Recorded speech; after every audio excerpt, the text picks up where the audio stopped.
Alors, bienvenue à tous sur ce plateau consacré aux femmes protestantes. Alors ici, Yolande, Radio FM+, de Montpellier, et co-animateur Moïse de Radio Bonne Nouvelle. Bonjour. Bonjour. Gloria de Radio Phare FM de Grenoble. Bonjour. Et Émile de Grenoble également. C'est ça, bonjour.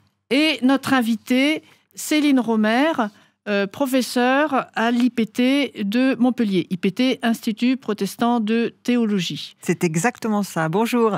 Bonjour. Alors, d'abord, Céline, donc vous êtes professeure de... Nouveau Testament et de grec également. Bon, ben, un beau programme. Alors, là, on ne va pas parler grec, en tout cas. On va parler des femmes protestantes. Alors, je vais vous laisser la parole pour évoquer quelques femmes protestantes qui ont marqué, et puis vous nous direz pourquoi vous avez choisi ces femmes. Très spontanément, quand vous me posez la question, moi je pense à une femme en particulier qui s'appelait France Quéré.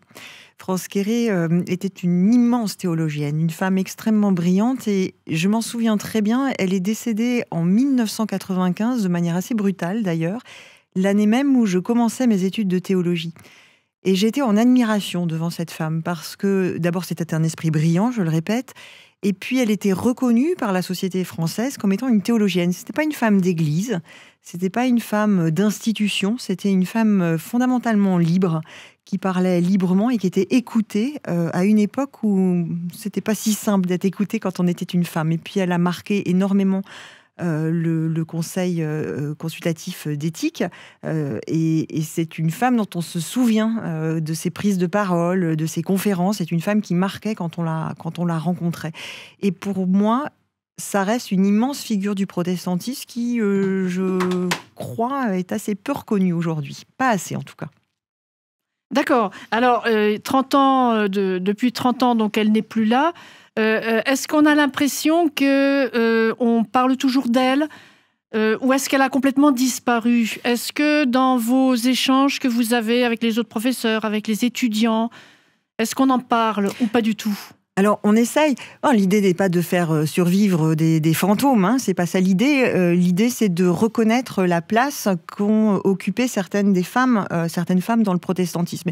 Et France Quéré est un bon exemple, je crois, de femmes qu'on a un peu mises de côté ou dont on s'est un peu méfié pour toute la place qu'elle prenait, encore une fois, dans la société. France Quéré, tout ce qu'elle a écrit est très travaillé et très lu, hein, notamment dans le milieu universitaire et par les intellectuels. Peut-être que notre Église protestante n'est pas assez consciente de tout ce que cette femme a apporté. Est-ce qu'on pense qu'elle est dépassée maintenant? Est-ce qu'il y a eu d'autres qui l'ont détrônée, entre guillemets? Parce que, si je me souviens bien, elle a fait pas mal d'articles sur le couple, sur la vie ordinaire, enfin, des femmes et des hommes, des couples. Oui, elle a beaucoup travaillé les questions liées à la féminité, à la place de la femme dans la société, mais c'est surtout quelqu'un, il ne faut pas la cantonner à ça, hein. C'est pas parce qu'on est une femme qu'on est réservé pour les sujets qui concernent les femmes, hein. Les femmes peuvent parler de tout ce qu'elles veulent, et elles ont bien raison de le faire. France Quéré a été particulièrement écoutée, effectivement, dans le monde de l'éthique, hein, donc c'est une parole qui a énormément compté. Je dirais aussi, sans doute, en politique, mais moi, ce que j'aime beaucoup chez elle, c'est que c'est une femme qui vient de la littérature, hein. C'est une femme qui avait, au départ, travaillé Sénèque, qui connaissait ses classiques et qui avait un imaginaire et une capacité de naviguer à travers différents langages, donc ça c'est une grande preuve d'intelligence, qui était capable de parler avec beaucoup de milieux différents et dans des langues différentes, et c'est ça faire de la théologie. C'est en ça qu'elle m'impressionne énormément, c'est que faire de la théologie, c'est pas parler son patois de Canaan dans son bureau, dans une tour d'ivoire, dans une faculté perdue, etc. C'est bien au contraire faire de la théologie, donc il s'agit bien d'un faire, et donc c'est vraiment d'aller se confronter, et au noble sens du terme, hein, avec les idées, les intellectuels, les gens, la société, et d'écouter et de savoir répondre et d'entrer en discussion avec les débats qui occupent nos contemporains. Et ça, France Quéré savait le faire. Bonjour Céline Romer, je remercie beaucoup pour ces interventions. On a deux jeunes avec nous, alors je vous propose peut-être de leur donner un peu la parole. Est-ce que vous, France Quéré, ça vous dit quelque chose? Est-ce que, alors peut-être pas, peut-être, moi je ne le connaissais pas, alors j'ai hâte de découvrir un petit peu plus. Allez-y, foncez. Moi, personnellement, je ne connaissais pas. Et ça montre un peu qu'on n'est pas assez... Je trouve qu'on n'est pas assez enseigné de ce qui s'est passé avant dans la théologie, et notamment par une femme. Et moi non plus, je ne connaissais pas. Une grande découverte. Voilà. Et est-ce que les thèmes qui ont parlé, ce fait de pouvoir être audible aussi à nos concitoyens, de pouvoir apporter le fait religieux, sa foi aux autres, par contre, ça, c'est des sujets qui vous parlent aujourd'hui? Oui. Pour moi, personnellement, parler de sa foi est un enjeu aujourd'hui, mais c'est surtout la capacité de parler à différents publics qui étaient évoqués, que je trouve très impressionnant. Je travaille... dans l'éducation populaire avec des enfants qui viennent de différents quartiers de Grenoble. Et du coup, ça résonne en moi, le fait de s'adapter aux gens et d'adopter un langage. Donc ça, pour moi, c'est une grande qualité qui apparaît comme ça chez les gens, et c'est très fort. Et du coup, vous ressentez la qualité d'esprit, justement, d'intelligence qu'il faut avoir pour arriver à parler à différentes personnes et s'adapter à... Et est-ce que son message est toujours d'actualité? Est-ce qu'il est à revisiter, à retravailler? Ou est-ce qu'on peut le lire de nos jours de la même façon? Oui, alors moi, je vais pas m'auto-proclamer spécialiste de France Quéré. Hein. Je ne suis pas une spécialiste de France Quéré. Je dis juste mon admiration pour la place que cette femme a occupée. Mais je crois qu'elle est source d'inspiration pour nous toutes aujourd'hui, et puis pour les générations d'après moi, et les jeunes. C'est parce que voilà, une femme qui était fondamentalement libre, encore une fois. C'est-à-dire qu'elle n'a pas attendu qu'on lui donne la place. D'ailleurs, la pauvre, elle aurait dû attendre, je pense, bien longtemps. Elle l'a prise, et puis elle a mené sa barque, elle a tracé sa route. C'est une femme, effectivement, de foi, vous avez raison, mais qui n'était pas là pour évangéliser. C'était pas son objectif, c'était pas ça. Elle avait des choses à dire, elle avait envie de les dire, et elle les disait d'où elle parlait. Et elle parlait effectivement depuis son ancrage dans une foi protestante. Et du coup, est-ce que vous pourriez en quelques mots, peut-être pour nos auditeurs, mais aussi pour les jeunes et moi-même, que nous connaissons peu France Quéré, peut-être une petite biographie, quelques grandes lignes de sa vie? Ouais, vous êtes terrible, je pensais pas subir un interrogatoire. Au moins qu'on sache un petit peu d'où elle vient, quel a été son milieu, son parcours, et puis ses grandes idées qu'elle a pu avancer. Alors, encore une fois, vous n'êtes pas spécialiste. Je suis pas spécialiste. L'idée, c'est juste je vais dire des bêtises. D'aider nos éditeurs à se faire une image de cette femme. Eh ben, c'est une femme qui a, par exemple, beaucoup parlé de l'évangile de Jean, qui a su parler du thème de l'amour, du couple, de la place des femmes dans la société, qui, encore une fois, qui était une brillante conférencière. Donc il faut peut-être, je dirais, pour découvrir France Quéré, il faut commencer par aller télécharger des choses sur Internet pour l'écouter. Elle avait une voix aussi assez particulière. Et vous voyez, c'est le genre de personne, vous connaissez tous ça, je suis sûre, quelqu'un qui commence à parler, vous vous taisez, vous avez juste envie de profiter. C'est exactement ça, France Quéré. Donc allez l'écouter, et puis après, vous découvrirez sa bibliographie assez riche. Malheureusement, elle nous a quittés assez jeunes, et elle aurait pu encore nous offrir plein d'autres choses. Pour donner un détail sur France Quéré, et à la fin, donc elle est morte en 95, et elle avait participé à la fête de l'humanité, donc juste avant sa mort, et elle avait beaucoup impressionné. C'était sur le thème, la fête de l'UMA était sur le thème des protestants, et elle avait participé, et elle avait beaucoup impressionné des gens, y compris des communistes complètement athées, et qui en parlait. Et quand sa mort est survenue quelques temps après, et ça a beaucoup marqué les gens. Preuve en est qu'il faut sortir de ces clôtures, et qu'il faut vraiment aller se rencontrer les uns les autres. On a tout à gagner à ça. Alors, on pourrait parler de France Quéré très longtemps, mais on va passer à peut-être une autre figure. Alors, qu'est-ce que vous avez, Céline, à nous proposer comme femme protestante marquante ? Alors, moi, j'avoue que c'est pas si évident que ça comme question d'aller chercher des portraits de femmes protestantes, parce qu'il y en a pas tant que ça. Non pas qu'elles n'ont pas existé, ça c'est pas vrai. C'est juste qu'elles n'ont tellement pas été reconnues et montrées, désignées, nommées, qu'au fond, j'ai grandi, dans ma génération en tout cas, a grandi dans une espèce de silence, de no man's land, là, comme s'il n'y avait pas de figure féminine. Or, évidemment, c'est faux. Donc, il faut aller les chercher. Et ça, c'est un travail, je trouve que c'est vraiment un appel que je fais du pied aux historiens et à tous ces grands savants protestants à aller chercher les femmes. Ne vous contentez pas de ce qui est déjà là et de ce que tout le monde connaît. Mais pour le clin d'œil, je parlerais bien volontiers de la femme de Martin Luther. Catherine, alors ça c'est très très loin, hein. Là je l'ai pas connue, je vous rassure. Luther parlait de cette épître aux Galates comme étant sa Catherine. C'était son épître, c'était sa femme, il avait une relation à cette épître. Alors ça m'a toujours très impressionné qu'un homme comme Martin Luther puisse parler comme ça du texte biblique, comme de sa femme, de sa Catherine. Voilà. Et je me disais, non, je vais pas le dire parce que ça serait grossier. Mais je me disais, bon sang, cette femme, ça doit être quelque chose pour que même Martin Luther compare le texte biblique à elle. Alors, vous, les jeunes, est-ce que aujourd'hui, vous avez des figures de femmes qui vous viennent directement en tête, comme une femme protestante, Émile, Gloria, est-ce qu'il y a quelqu'un qui vous vient en tête? Tout à l'heure, quand Cécile parlait, je pensais à Catherine Kuhlmann. Ça fait longtemps, elle est décédée aussi. Au début, j'entendais parler vaguement.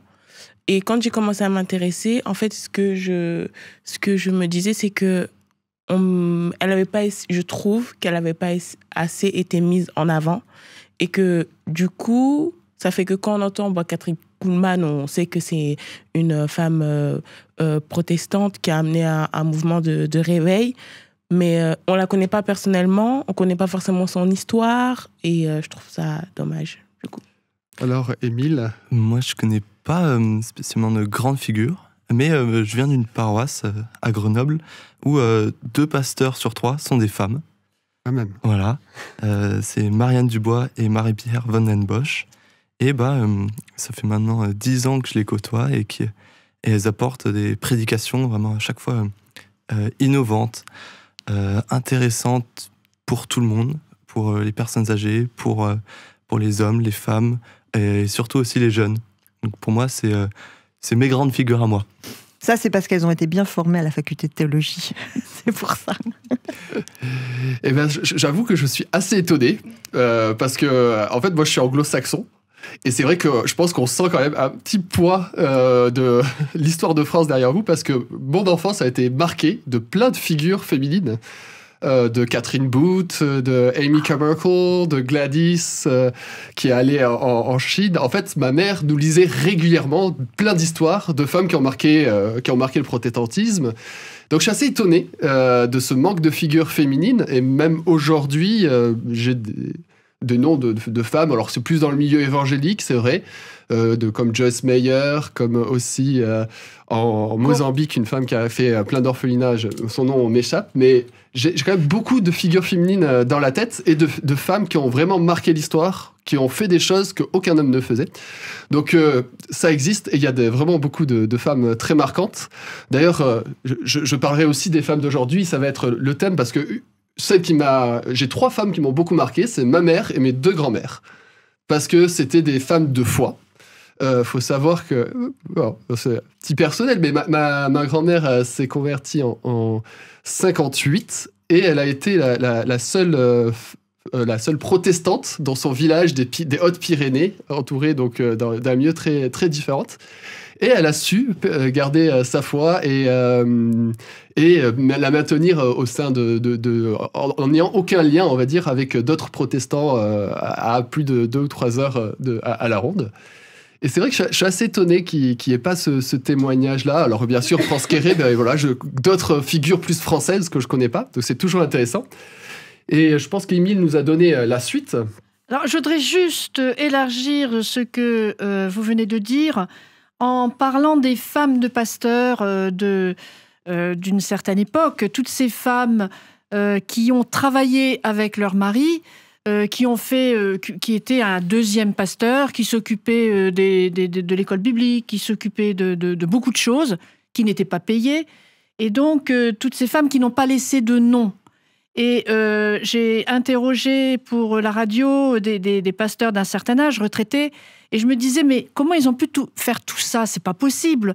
Et puis, en fait, après, je me disais, mais ils avaient leurs femmes qui ne travaillaient pas ailleurs, et donc, voilà. Donc, je voulais en profiter pour donner un hommage à ces femmes. Alors, on va passer effectivement à la 2e partie, donc, qui est... Peut-être qu'on rappelle pour nos auditeurs que nous sommes du coup à l'Assemblée Générale de la Fédération Protestante de France, au Lazaret à 7. Oui. Et on va donc rappeler avec Céline Romer, qui est pasteur et Professeur de Nouveau Testament. Nouveau Testament grec et à la faculté protestante de théologie à Montpellier. Voilà. Avec aussi 2 jeunes, Gloria de Grenoble et Émile aussi. Merci beaucoup. Voilà, et donc Moïse. Voilà, tout à fait, Moïse de Radio Bonne Nouvelle. Voilà. Et ma collègue Yolande. Voilà, de Montpellier, Radio FM+.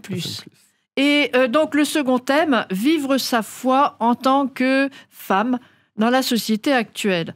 Alors qu'est-ce que ça veut dire, vivre sa foi en tant que femme dans la société actuelle? J'avoue que moi, j'ai pas beaucoup d'idées. Je suis un peu perplexe. Mais heureusement, Céline est là qui va nous éclairer et donc nous dire ce que c'est pour elle déjà de vivre sa foi en tant que femme. Eh bien d'abord, c'est une grande joie. Et puis c'est une grande liberté. Et puis c'est un souffle. Et puis c'est tous les jours que c'est donné. Voilà. Donc d'abord, je voudrais dire cette joie-là. Je suis un cas un peu particulier en réalité parce que j'étais une des femmes pasteurs les plus jeunes de mon église. J'avais 24 ans quand je suis devenue pasteur. On cherchait quand on sonnait au presbytère et que j'ouvrais la porte, on me demandait si mon papa était là parce qu'on voulait parler au pasteur. Donc vous voyez, j'ai connu des années un peu compliquées mais très drôles. Tout ça pour dire que quand on est pasteur comme ça depuis 25 ans comme moi, et puis ou professeur de théologie, etc., qu'on emmène ses enfants à l'école, puis vous faites quoi, etc. En fait, mon métier dit tout déjà, de beaucoup de choses en tout cas de ce que je suis. Quand les gens vous disent qu'ils sont notaires, dentistes ou maçons, ils disent encore rien de ce qu'ils sont. Ils disent simplement une fonction. Mais quand vous annoncez que vous êtes pasteur, vous tombez le masque en fait très rapidement. Donc ma foi, je dirais que elle fait partie tout de suite de mon statut social en réalité. Donc je navigue avec grande joie dans une société qui ne sait jamais ce que c'est que l'église, ce que c'est qu'un pasteur. Ah, il peut y avoir des femmes. Ah, ça alors, c'est amusant. Et du coup, ça engage et ça offre des discussions passionnantes. Enfin, ça me passionne en tout cas depuis 25 ans. Oui, alors je pense que effectivement, on est dans une société française et il y a la présence du catholicisme qui fait que le protestantisme apparaît très libéré par rapport aux femmes. Mais est-ce que c'est aussi évident que ça? Alors les jeunes, qu'est-ce que vous en pensez? Comment vivre d'abord pour Gloria, qui rentre dans la catégorie donc visée des femmes? Comment peut-on vivre sa foi en tant que femme quand on est jeune en plus? Je dirais que premièrement, c'est s'assumer pleinement. Assumer ses convictions et surtout dans tous les domaines, parce que des fois dans certains domaines je suis chrétienne donc protestante donc je ne fais pas ça, mais dans d'autres domaines ça va être on est plus lâche dans certaines choses, donc je dirais premièrement assumer pleinement sa foi dans tous les domaines et être intègre surtout avec soi-même, avec les autres et aussi du coup avec sa foi. Et est-ce qu'il y a une différence, donc, quand on est un jeune homme, est-ce qu'on sent une différence entre vivre sa foi si on est, comme vous, homme, et par rapport aux femmes? C'est une question piège, je reconnais que c'est pas facile. Moi, je ne sais pas, je sais juste que je vis ma foi, comme je le disais tout à l'heure, au travers de 2 femmes pasteurs à la paroisse. Et puis à Grenoble, on a eu la chance d'avoir un nouveau lieu qui s'appelle Chez Théo. C'est un lieu de pause, d'échange et de réflexion. Et ce lieu est tenu aussi par une femme, Rosine. C'est là où on se retrouve notamment entre jeunes le jeudi soir, avec une parité homme-fille-garçon sur ce groupe d'échange où on va discuter de sujets actuels avec un regard chrétien, avec un regard protestant. On mange et on chante aussi. Mais voilà, au travers des 2 pasteurs et de cette Rosine, je vis ma foi dans l'église protestante à Grenoble. Voilà. Qu'est-ce que cette féminité apporte justement à la foi? Vaste question. Allez,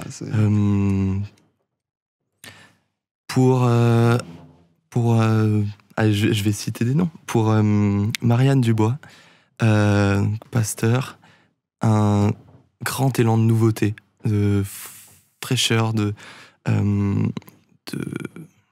comment dire, elle arrive à réactualiser des questions, se pencher sur des thématiques actuelles avec un regard et avec un parallèle biblique que j'ai jamais trouvé ailleurs. Et alors, je sais pas si faut attribuer ça au fait qu'elle soit une femme ou juste une personne c'est une fantastique. femme talentueuse, Voilà, c'est ça qu'il faut dire. Exactement. C'est une femme talentueuse qui nous permet de voir le monde différemment. En tout cas, ça correspond à la femme vertueuse dans Proverbe, qui est entreprenante. Donc, je pense qu'il y a vraiment ça dans la féminité. Et Céline, que vous voulez rajouter Oui, quand j'entends femme vertueuse, ça me pique un peu. Mais pourquoi pas moi, je dirais ce que ça rajoute dans la société. Ça, c'est quelque chose qui me semble déterminant. En tout cas, c'est mon expérience. C'est que la société n'est pas tendre avec les femmes. Et je crois que la foi...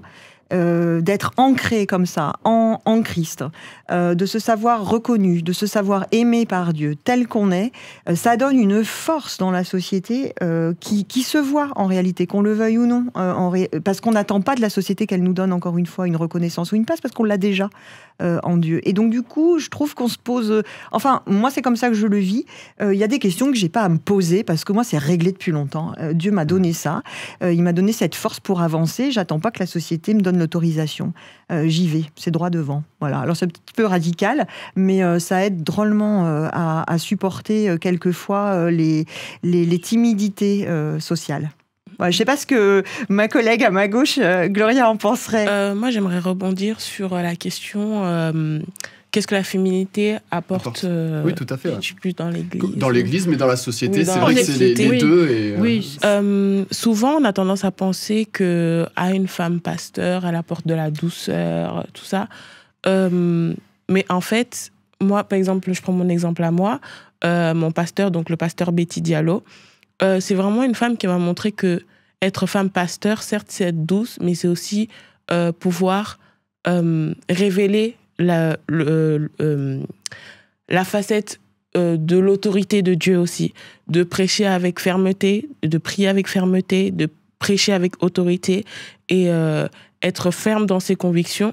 Ça nous montre aussi que une femme peut et Dieu lui donne le droit de prêcher et de prier avec autorité et fermeté.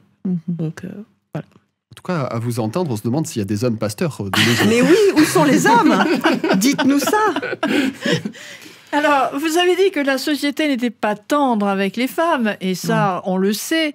Mais alors, je vais poser une question qui va peut-être un peu plus déranger, c'est « et les églises, est-ce qu'elles sont tendres avec les femmes ?» Alors, je vais me retourner de nouveau vers Céline. Vivre sa foi et servir dans l'église, est-ce que c'est facile quand on est femme? Non. Voilà, ça c'est ma réponse. Merci, c'est une réponse ferme. Je veux la commenter. Non, parce que en réalité, cette force et cette liberté dont je vous parlais, ce sont deux termes vraiment très importants pour moi. C'est l'évangile, c'est le Christ qui me le donne. Et évidemment, l'évangile et le Christ, c'est pas l'église, ça c'est autre chose. L'église, si on entend par là l'institution ecclésiale, elle est prise dans une société tout aussi patriarcale qu'elle. Et donc l'église, elle a aussi à apprendre des choses et elle est en train de les apprendre et elle les apprend. Par exemple, actuellement, donc moi je suis pasteur de l'Église protestante unie de France, on a la chance d'avoir actuellement une femme présidente du Conseil national de notre Église et puis également une femme qui est notre secrétaire générale. Et mine de rien, ça change les choses. C'est pas que c'était pas bien avant, mais c'était différent. Et là, tout d'un coup, le fait que des femmes occupent des postes importants, on sent que l'écoute a changé, que la parole aussi se libère. Je pense notamment à récemment l'adhésion de l'EPUDF à la CRR, donc la Commission Reconnaissance et Réparation, qui est une avancée extraordinaire de mon Église. Je suis très fière de mon Église qu'elle ait réussi à faire ça. Je pense que c'est pas anodin. Sur les violences sexuelles. Sur les violences sexuelles, c'est ça, exactement. Le harcèlement moral et sexuel, les abus de toutes sortes. Et je crois que c'est pas anodin que ça arrive à ce moment-là. C'est pas anodin que c'est au moment où il y a des femmes, à ces postes clés, que l'Église avance sur ce chemin d'écoute et de réparation. Alors les jeunes, et Moïse également, enfin Moïse est jeune encore, mais bon, tout à fait. Je fais, oui. Donc, qu'est-ce que vous pensez de la place des femmes au niveau institutionnel, à un poste de responsabilité, comme on vient de parler donc du cas de l'EPUDF, donc l'Église protestante unie de France, qui est donc la composante luthéro-réformée de la Fédération protestante de France, qui fait partie de la Fédération protestante de France. Donc, une femme à la tête du Conseil national, une femme secrétaire générale. Est-ce que vous avez la même perception? Est-ce que vous pensez que c'est utile? Qu'est-ce que vous en pensez? Donc, les jeunes, et puis aussi Moïse en tant que pomme. Bon, je pense que d'une institution à une autre, ça change.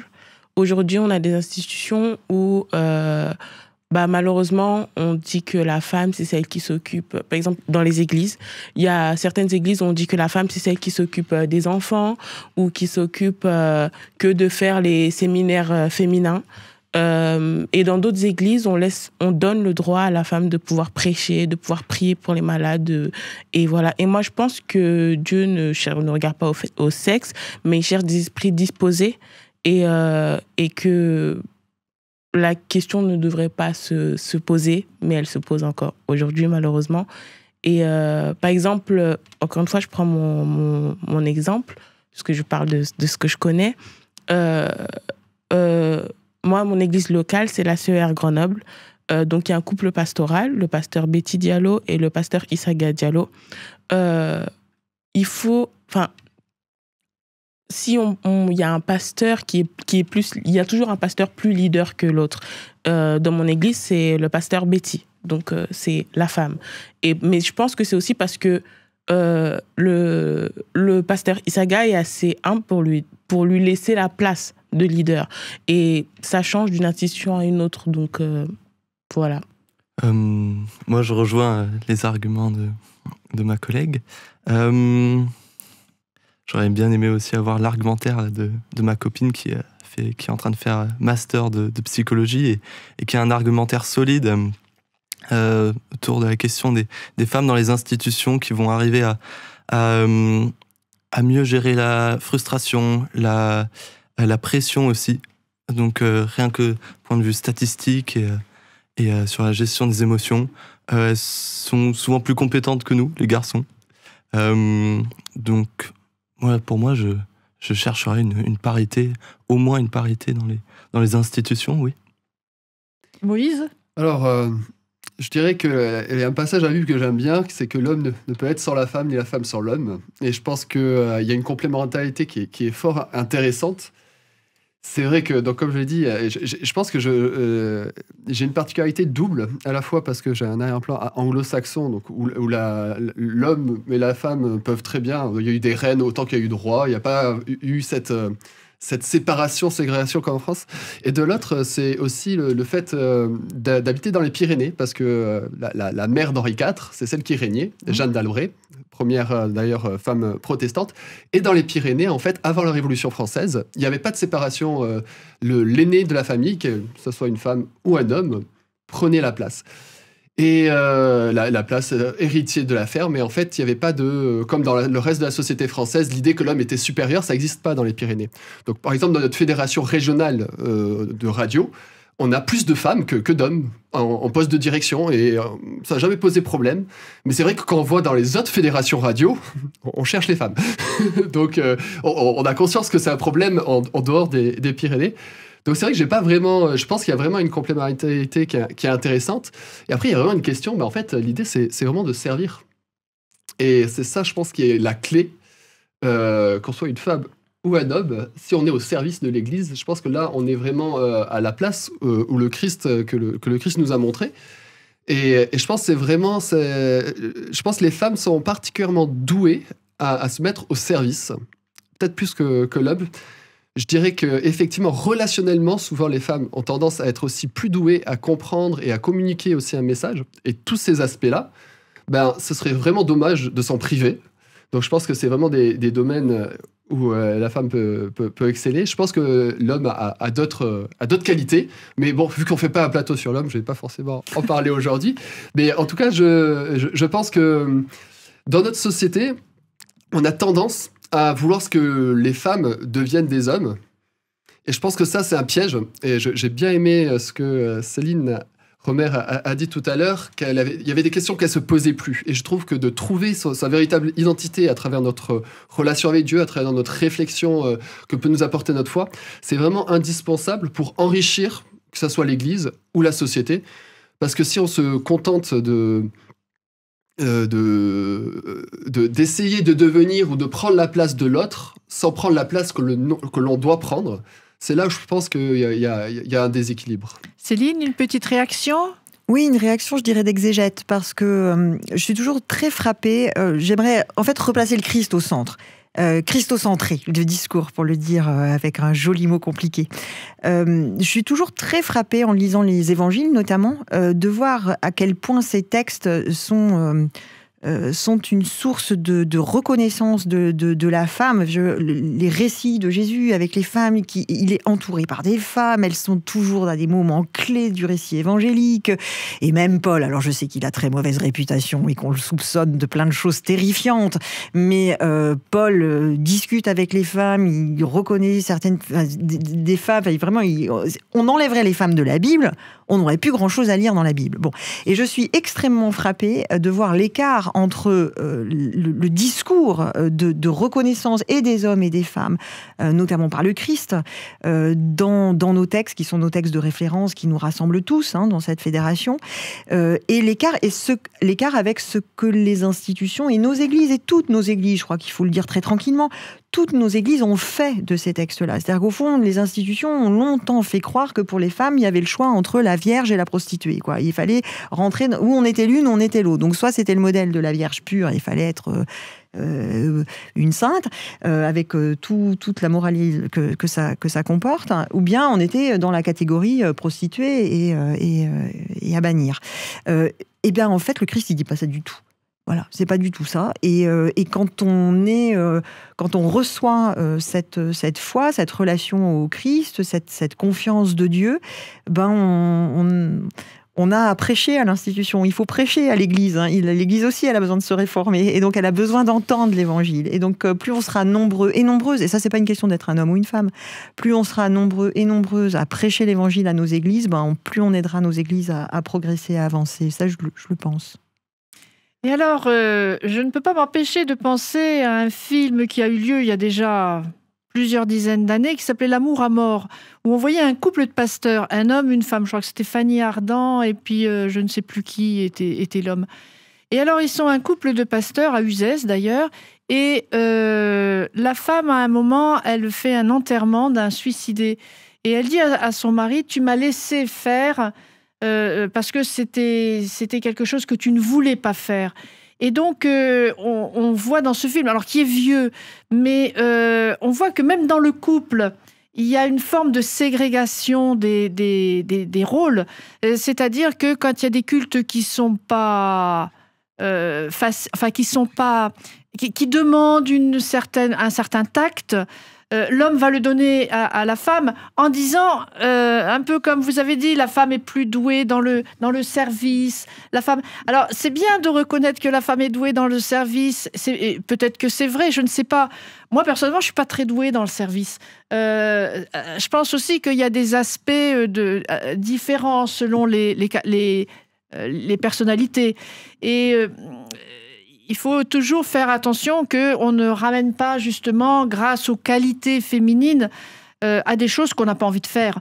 Tout à fait. Voilà. Donc, c'était une petite précision qui me vient à l'esprit. Voilà.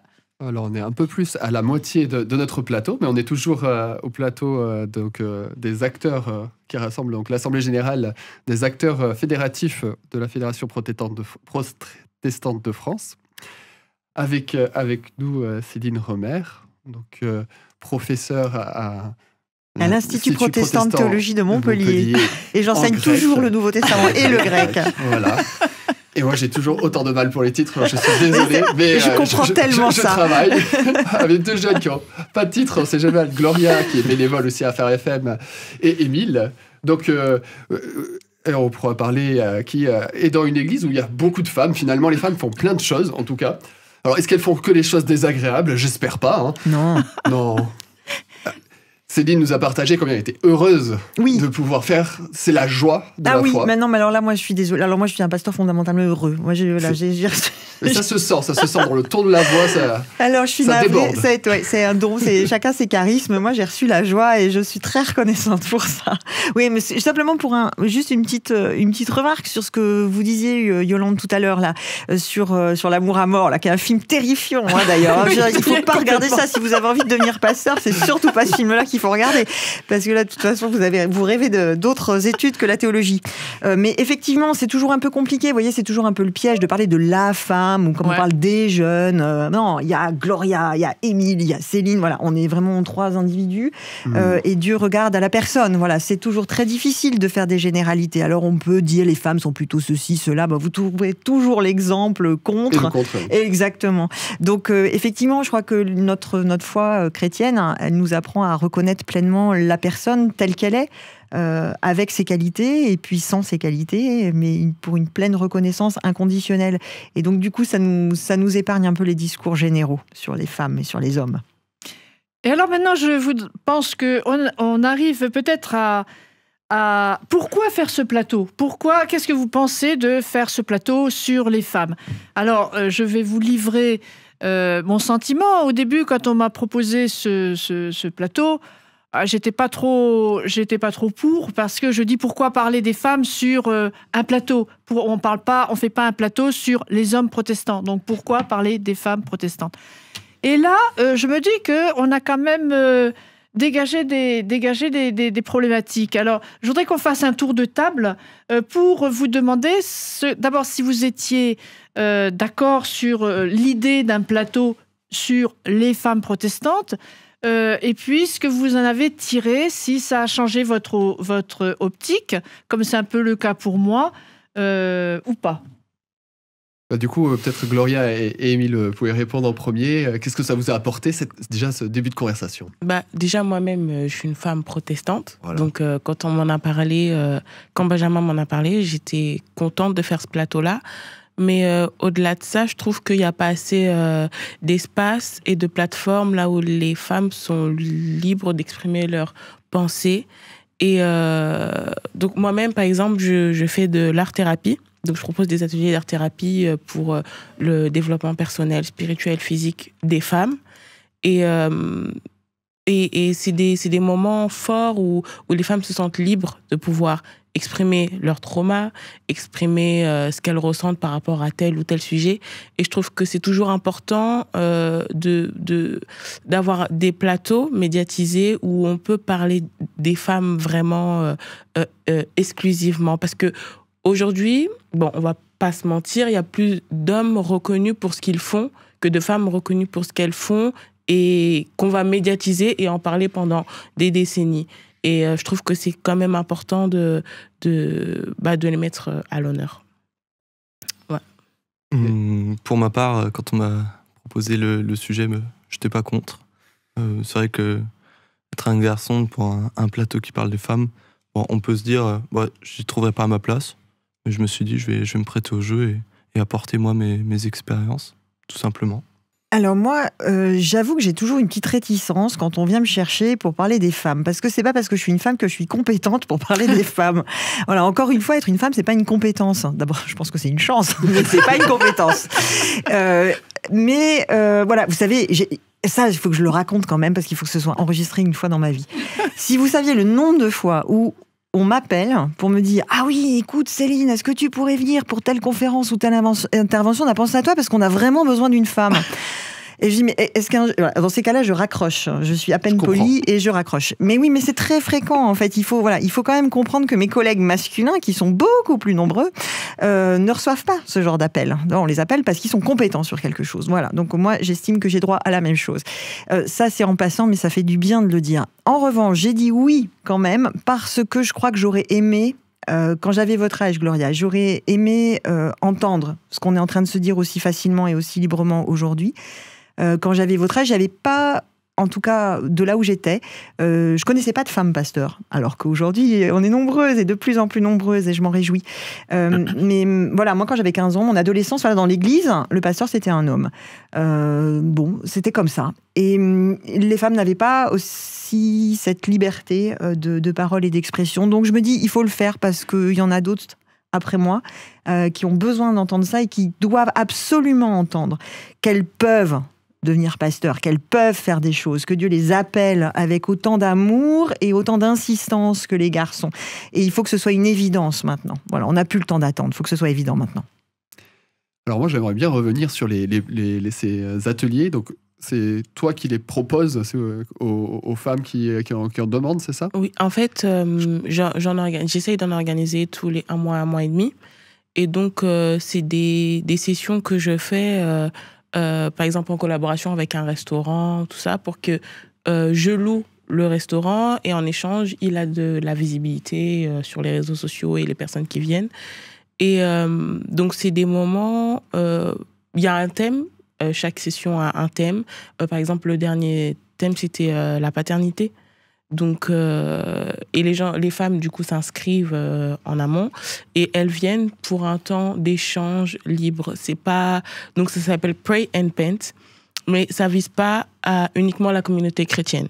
Quand quand je fais des événements, il y a de tout. Il y a des athées, il y a des musulmanes, il y a des chrétiennes, il y a de tout. C'est pas... parce que c'est la guérison intérieure, ça vise à guérir les femmes, pas à guérir les femmes chrétiennes. Donc, donc, c'est des ateliers de peinture, chacun peint ce qu'il veut, il y a de la musique ou c'est un peu plus cadré? Alors, donc dans un premier temps, il y a un temps d'échange, d'accueil, tout ça. Ensuite, il y a un temps où j'évoque le sujet, où je parle du sujet, où je vais apporter mes expériences, mes témoignages. Et ensuite, donc très vite, chacune a son point de vue à apporter. Donc on va dans des échanges, on va sur des sujets, tout ça. C'est des moments forts. Donc forcément, il y a des pleurs, il y a des plaintes, tout ça. Et tout ça, c'est le moment plutôt thérapie. Et ensuite, du coup, il y a... Parce que le but de la thérapie, c'est aussi de trouver une solution au problème. Donc ensuite, je parle du coup des solutions que moi, j'ai eues parce que je parle uniquement de ce que je connais. Et ensuite, il y a le côté peinture. Donc, ça va être le fait de matérialiser les émotions qu'on a eues pendant la thérapie. D'accord. Et ensuite, le repas et des échanges. Un moment convivial, voilà. des échanges. Voilà. Alors, on est... c'est une super initiative, je trouve ça vraiment merveilleux. Est-ce que, Céline, vous avez, justement, par rapport à ce que vous avez parlé tout à l'heure, donc la lutte contre les violences faites aux femmes... Pas uniquement les femmes. Pas qu'aux femmes. Hommes, femmes, enfants. Oui. Voilà. Et est-ce que vous avez connaissance d'autres projets, un peu de ce que parlait Gloria, qui permettent aussi cette guérison? Parce que bon, il y a les deux aspects. Il y a l'aspect d'empêcher que ça arrive, de prévenir et que les paroles puissent être libérées. Après, il y a cette étape de guérison. Est-ce que c'est des choses que vous connaissez ou quelque chose que vous découvrez avec nous aujourd'hui? Alors, je ne connais pas la pratique de Gloria. C'est des choses, je sais que ça existe, mais je ne connais pas de près. Donc, je suis ravie d'entendre ce que vous nous en racontez aujourd'hui. Merci beaucoup. En revanche, ce que je peux dire et ce que je vois de plus près, c'est tout le processus et le travail qu'apporte la CRR et que va apporter la CRR à l'EPUDF, qui est un travail qui est inspiré de la justice restaurative. Donc ça, c'est un autre biais, une autre voie pour apporter aux personnes d'abord la reconnaissance de ce dont elles ont été victimes et puis un processus de réparation. Donc c'est plus du côté de la justice restaurative, je pense, que l'Église a choisi d'avancer actuellement. Voilà, ce qui n'empêche absolument pas, Dieu merci, de multiplier les lieux et les langages et les voies justement où de potentielles victimes, peuvent déposer leur peine et leur fardeau.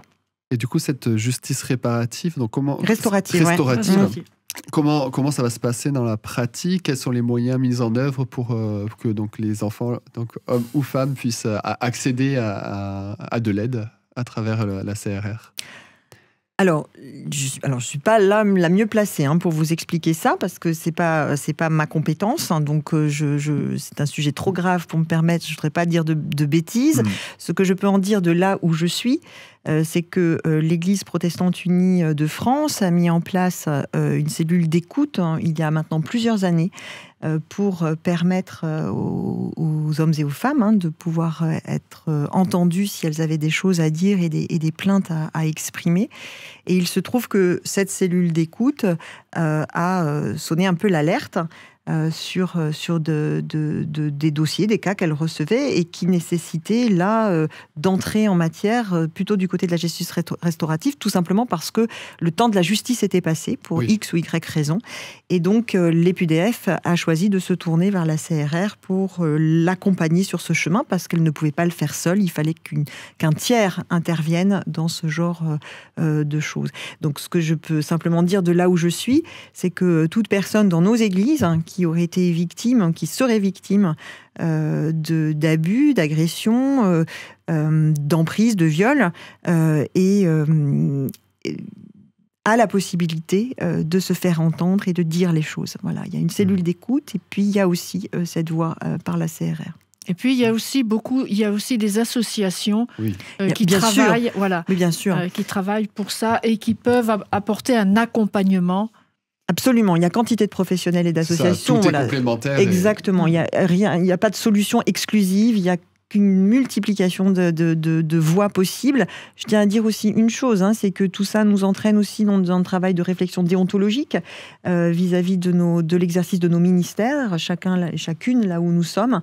Donc ça, j'imagine que c'est quelque chose que Gloria connaît bien, et les manières dont on accompagne justement les personnes, et comment on réfléchit à ses propres comportements et à ses propres responsabilités là où nous sommes. Très bien. Est-ce que, donc vous avez parlé, Émile, que vous êtes impliqué au niveau local dans l'éducation populaire, au niveau de Grenoble? Oui, complètement. C'est ça. Alors, est-ce que c'est des choses dont on a parlé? Vous voyez est-ce que vous voyez des victimes, des personnes qui sont en difficulté, ou pas du tout? C'est plutôt de l'éducation qui se passe dans un public je vois pas de... Allez, je vais parler un peu de ma pratique. Donc moi, je travaille dans un grand centre d'éducation à l'environnement. On accueille jusqu'à 150 enfants de 3 à 12 ans. Et moi, j'ai plus cette problématique, quelquefois en tant qu'animateur, mais surtout en tant que directeur, de recruter des garçons. Parce que l'animation est surtout un milieu où il y a beaucoup de femmes. Et on cherche à avoir cette parité, mais du coup, dans l'autre sens. On fait des journées de préparation avec les animatrices où on va faire de la prévention. On va parler des égalités filles-garçons, évidemment, et plein de choses d'autres. Mais voilà, on essaye de faire en sorte aussi que les enfants grandissent avec des animateurs et des animatrices. Voilà. Alors le rôle des radios, et notamment des radios de la plateforme, c'est d'informer les gens, et puis aussi d'apporter une petite pierre à l'édifice de nos réflexions sur la société. Bien entendu, on parlera de tous ces problèmes de violences sexuelles, des solutions qu'on vient d'évoquer, en faisant venir des associations, en libérant la parole, et à chaque fois que ça sera possible.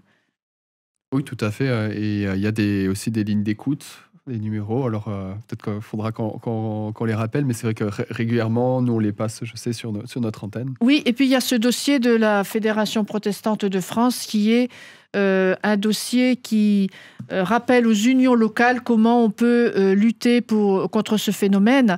La Fédération protestante de France étant une fédération, elle donne des instructions aux églises. Elle ne peut pas se substituer aux unions d'églises, mais elle peut aider à guider la réflexion. D'où ce document qui est très complet, qu'on peut se procurer également, qu'on peut avoir sur Internet. Peut-être pas la totalité du document, mais enfin une grande partie. Du coup, pour rebondir, il nous reste maintenant plus que 5 petites minutes avant la fin de notre plateau. Céline, est-ce que vous avez une autre femme, peut-être pasteur, ou même une femme dans l'Église qui vous a marqué au cours de ces 25 années au service dans l'Église et qui a servi un peu d'exemple ou qui vous a marqué et dont vous voudrez parler aujourd'hui? Alors, je ne vais pas vous citer une femme, je vais vous citer des femmes. Et je vais vous parler des diaconesses de Reuilly. Je vais vous parler de cette communauté. Alors, peut-être je ne vais pas en dire grand-chose parce que je ne veux pas... Voilà, il y a pas mais je voudrais quand même dire à quel point la présence de cette communauté, en tout cas pour moi, mais je le sais pour beaucoup, beaucoup d'autres, est un témoignage de foi extrêmement important, notamment pour notre société, je crois, et puis est un lieu de ressourcement extrêmement précieux pour chacune et chacun d'entre nous, et en tout cas pour, je pense, beaucoup de pasteurs aussi. Je pense aux pasteurs ici. Elles apportent une écoute, une parole, une prière, un chant, qui est toujours, et on ne peut pas les prendre à défaut de ça, qui est toujours inspirant, consolateur, et qui envoie, voilà, qui donne du souffle. Et donc, c'est à ces femmes-là que je pense maintenant. Alors, est-ce que vous connaissiez les diaconesses de Reuilly, donc Émile et Gloria? Non, malheureusement. Est-ce que même vous, en disant le mot, est-ce que vous avez des idées de qui elles sont? Moi, personnellement, je sais que je suis dans un ministère apostolique et dans l'église de Lyon, du coup, on a une diaconesse. Son rôle, je ne sais pas trop, mais je sais qu'elle est très présente dans le service à l'église. Alors, les diaconesses de Reuilly, c'est un mouvement qui a déjà de la bouteille. Ça date déjà d'un certain... De 1841. 1841, voilà. Donc, initié par un pasteur et une femme également. Oui, c'est une longue histoire, c'est une longue tradition protestante, puis ça a donné lieu encore à d'autres communautés, etc., et d'autres engagements. Mais il faut profiter de ces journées d'Assemblée générale de la Fédération protestante de France pour les rencontrer, parce qu'elles sont là. Oui, j'en ai rencontré plusieurs. Voilà, Sœur Anne, la prière des diaconesses de Reuilly est parmi nous aujourd'hui. Il faut en profiter pour aller la saluer, et elle aura plein de choses à vous raconter. Et du coup, alors c'est bien, c'est une communauté de sœurs qui font vœu de chasteté aussi, du coup, comme ou pas. Moi, c'est marrant que ce soit la première question qui vous... Je suis très étonnée que ce soit votre première question. Non, mais c'est pour faire le lien avec les communautés de sœurs dans le milieu catholique. Oui, les diaconesses sont bien connues. Alors c'est pour ça. Là aussi, je ne suis pas une historienne, donc je ne suis pas une grande spécialiste de l'histoire des diaconesses de Reuilly, mais tout ça pour dire qu'elles sont en tout cas localisées à Versailles actuellement, mais elles sont d'autres lieux comme ça.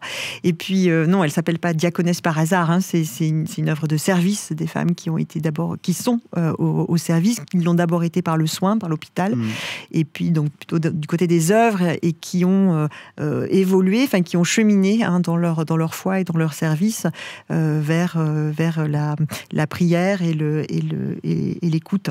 Voilà, donc ça se passe à Versailles. Il faut aller les rencontrer. Oui, il y a d'autres communautés de sœurs protestantes qui ne sont pas diaconesses. Non, on peut penser à Pomerol, par exemple, les sœurs de Pomerol. Voilà, il y en a eu aussi dans les Cévennes. Chambon-sur-Lignon. Oui. Alors, je ne sais pas quel est exactement le statut de ces femmes. Il faudrait leur demander. Pendant au moins un temps, elles vivent entre elles. Elles se dévouent au service des autres. C'est leur caractéristique principale. Après, mais il y a un engagement, c'est sûr, de toute l'intelligence, de tout leur être. Ouais. En tout cas, j'ai pu en profiter parce que ma mère, quand elle était en dépression, elle allait voir justement les sœurs de Pomerol.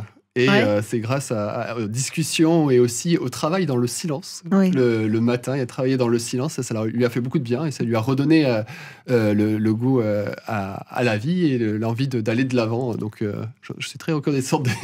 Mais très bien, c'est bien que vous puissiez nous le dire, que ce soit un beau témoignage. Oui, mais ce sont des lieux qui sont extrêmement précieux. D'écoute très précieuses. Ouais. Du coup, juste pour préciser, quand tu parlais de la diaconesse, c'était une diaconesse de Reuilly qui était dans... Ou c'est une autre non, c'est une autre diaconesse, oui. Voilà. C'était juste parce que le fait de vivre en communauté, c'est vrai que dans le milieu protestant, c'est un peu moins connu que dans le milieu, on connaît les monastères, enfin les milieux catholiques, la vie en communauté est vraiment, c'est une marque un petit peu de ce milieu-là. Dans le protestant, c'est moins connu, mais ça existe et ça apporte beaucoup, comme on a pu le dire. Ça existe beaucoup moins, c'est-à-dire que c'est un mouvement quand même qui est très marginal. C'est pas du tout l'équivalent des ordres monastiques catholiques avec toute une règle théologique. Là, ce sont des femmes qui se... Enfin, pour les diaconesses, c'est quand même très ancien, mais pour les diaconesses de Reuilly. Pour les autres, elles offrent effectivement une possibilité de se ressourcer. C'est un engagement qui est assez curieux parce qu'au fond, elles se retirent du monde. Enfin, on pourrait croire qu'elles se retirent du monde comme les sœurs catholiques, mais en fait, pas du tout, parce qu'elles accueillent les gens qui ont besoin.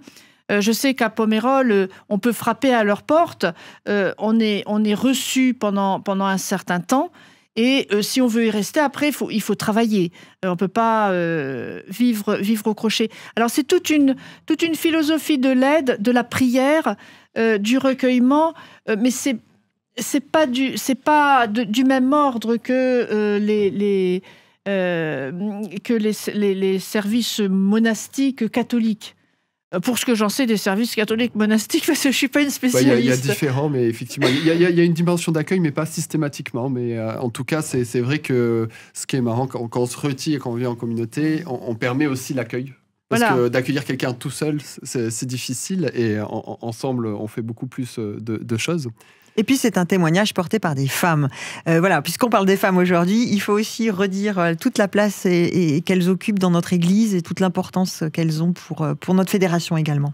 Et alors, est-ce qu'il nous reste un peu de temps pour parler de la prédication ou pas du tout ? Il nous reste 2 minutes, donc on peut aborder le sujet et puis on va demander à Céline de conclure sur y a-t-il une prédication féminine ? Et donc, Céline, à vous. Céline, elle dit oui, il y a une prédication féminine. Mais encore une fois, je ne veux pas en faire une généralité. C'est-à-dire que je ne suis pas là pour défendre un discours féministe, même si, de fait, je suis extrêmement solidaire avec les discours féministes. Ça serait fou de dire l'inverse. Mais il y a une prédication féminine, selon moi, parce que la prédication, d'abord, est quelque chose qui est le cœur battant de mon ministère, du ministère pastoral. C'est la prédication qui nous tient debout, c'est le cœur de notre métier, c'est notre mission.